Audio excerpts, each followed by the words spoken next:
يعطيكم ألف عافية. وصفتنا لليوم إن شاء الله راح تكون كالزوني الدجاج، أو بيحكوا له كمان ساندويش البيتزا. طبعا هاي الوصفة من المطبخ الإيطالي، عملتها بالعجينة الإيطالية بطريقة كثير بسيطة وطعم جدا شهي. تابعوا معي الفيديو خطوة بخطوة وتعالوا نشوف طريقة العمل. في البداية هون رح نحضر للعجينة. بالنسبة للعجينة هون رح نحتاج كاستين من المي. طبعا عندي هون المي الأفضل إنها تكون دافية. رح نحتاج معلقتين كبار من السكر. السكر هون بنحطه بالعجينة عشان تفاعل الخميرة. ورح نحتاج معلقتين كبار ممسوحات من الخميرة. رح نحتاج بالوصفة كمان هون ربع كاس من زيت الزيتون. بحركهم كثير منيح مع بعض. بتركهم من 10 دقائق لربع ساعة حتى تفور عنا الخميرة. لازم نتأكد عنا إنه الخميرة فارت قبل ما ننزل الطحين. هيك عندي الخميرة تمام. هلا هون رح أنزل 5 كاسات من الطحين. طبعا الوصفة عندي احتاجت 6 كاسات، الكاس السادس حطيته حسب حاجة العجينة. رح نحتاج هون معلقة كبيرة من البيكنج باودر اختياري، بالإضافة إلى معلقة صغيرة من الملح. طبعا الوصفة الأساسية ما بحطوا فيها البيكنج باودر، هون حطيته زي محسن للعجين. نستمر في العجن حتى تلم معنا العجينة. هون العجينة احتاجت معي الطحين، رجعت حطيت الكاس السادس ورجعت عجنتها كثير منيح حتى لمت معي. هيك عندي القوام ممتاز. طبعا ما تشدوها بالطحين، لازم تكون معنا العجينة طرية. رح أحط هون معلقة صغيرة من الزبدة آخر إشي، بتعطي نعومة للعجينة. رجعت هون عجنتها كثير منيح حتى صارت معي العجينة ناعمة. هيك عندي العجينة تمام. بحطها بصحن نظيف. طبعا الصحن حطيت فيه كمية بسيطة من الطحين. هون غطيتها، ولازم نغطي وجه العجينة حتى انه ما ينشف معنا. تركتها ترتاح مدة ساعتين. طبعا هاي العجينة كل ما تركتوها ترتاح بتعطيكم نتيجة احسن. الخطوة اللي بعديه هون رح نحضر للصلصة. استخدمت هون 3 حبات من البندورة، قشرتهم وقطعتهم وحطيت معهم معلقة كبيرة من معجون الطماطم. حطيت هون حبة من البصل، بالإضافة إلى 3 حبات من الثوم. ورح أحط هون ربع كاس من الكاتشب، بيعطي نكهة كثير طيبة. وخلطتهم كثير منيح مع بعض حتى يذوب عندي البصل والثوم. هيك عندي الخليط ممتاز. هلا هون بطنجرة على الغاز استخدمت زيت نباتي. رح أحط معلقة صغيرة من الأوريجانو. رح أحط هون قشور البصل والثوم، بتعطي نكهة كثير طيبة. ورح أحط هون كمان توابل البيتزا، ممكن تستخدموا أي نوع. رح أحركهم كثير منيح حتى تطلع عندي نكهة البهارات. وبعديها هون رح أنزل الصلصة. بالنسبة لصلصة البيتزا، إذا بدكم إياها تكون معكم طيبة استخدموا الأعشاب، مثل أعشاب الأوريجانو، الريحان، قشور البصل والثوم، بتعطي نكهة كثير طيبة. رجعت هون حطيت معلقتين من معجون الطماطم، طبعا بالإضافة للملح. معجون الطماطم بتحطوه حسب لون البندورة عندكم. خليتهم هون يتسبكوا مع بعض على نار واطية مدة ربع ساعة. وهيك عندي الصلصة صارت تمام. بحطها بصحن على جنب حتى تبرد عندي تماما، وبعديها بستخدمها. ما شاء الله نكهتها وريحتها بجد جدا شهية. الخطوة اللي بعديه هون رح نحضر للدجاج. استخدمت زيت نباتي، واستخدمت هون صدور الدجاج، كيلو من صدور الدجاج قطعتهم على شكل شرائح. رح أحط هون الفلفل الأسود بالإضافة لقشور البصل والثوم.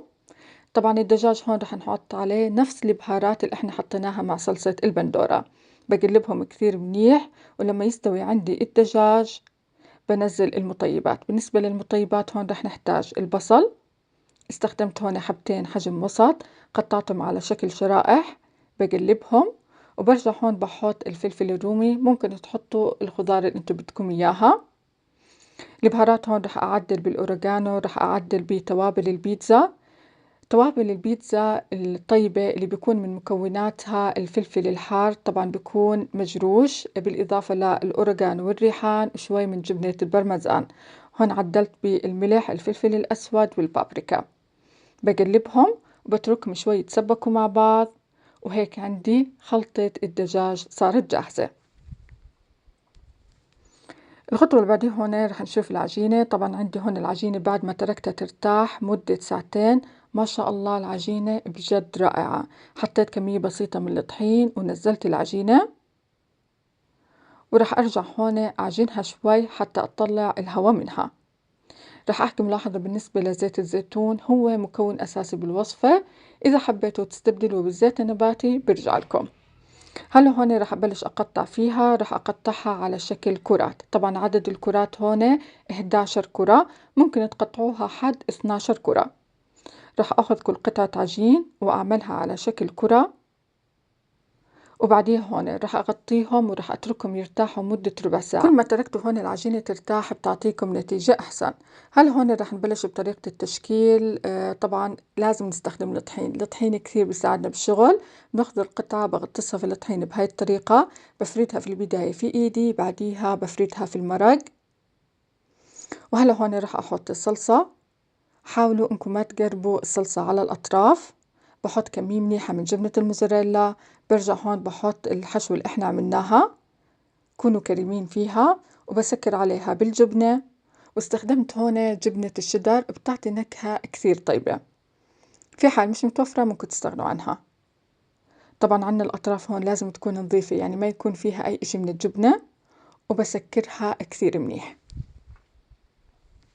بنسكرها حتى إنها ما تفتح معنا أثناء الخبز. راح أستخدم هاي الأداة حتى أشيل الأطراف الزايدة، ممكن باستخدام السكين أو ممكن أنتوا تثنوا الطرف في إيدكم زي ما بدكم. هيك عندي جاهزة. هلا هون راح أحطها على الصينية. راح أحكي ملاحظة كثير مهمة هون بالنسبة للعجينة، ما ترقوا العجينة كثير، لازم تكون معكم شوي خميلة حتى لما تيجي تسكروها على بعض إنها ما تتمزع معكم. وزي ما حكيت لكم الأطراف لازم تكون عنا نظيفة، ما فيها أي إشي من الصلصة أو الجبنة حتى تسكر معكم كثير منيح. رح أحكي كمان بالنسبة للحشوة، ممكن تستخدموا حشوة البيتزا اللي أنتوا بتحبوها. ولازم هون نشد على الأطراف حتى إنها ما تفتح معنا. طبعا رح أحكي عن الصواني. هون أنا فرشتها ورق زبدة. في حال مش متوفر ممكن تدهنوا الصينية بكمية بسيطة من الزيت النباتي، بس أهم شيء إنها ما تكون معنا الصينية بتلزق. هون الوجه راح أدهنه بصلصة البيتزا اللي إحنا عملناها. بعديها راح أحط كمية منيحة من الجبنة.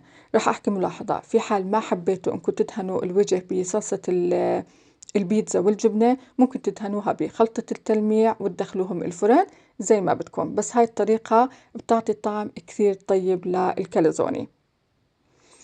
هيك عندي صواني جاهزة بدخلها الفرن. رح نحكي عن الفرن. رح يكون على درجة حرارة 200. الفرن عنا لازم يكون ساخن. طبعا الخبز كلياته كان معي من تحت، أبدا ما شغلت الشواية من فوق. والأفضل إنكم ما تشغلوا الشواية من فوق حتى إنها ما تحترق معكم الجبنة. رح أحكي عن خلطة التلميع اللي هي عبارة عن صفار البيض بالإضافة لمعلقة كبيرة من الحليب وربع معلقة من الخل. بخلطهم كثير منيح وبدهن الوجه فيهم. هيك عندي أول ما طلعتهم ما شاء الله الطعم بجد أكثر من شهي. هاي وصفتنا لليوم، بتمنى إنها عجبتكم، وبتمنى كمان إنه الفيديو عجبكم. ما تنسوا لايك للفيديو ودعم القناة، ويعطيكم ألف عافية.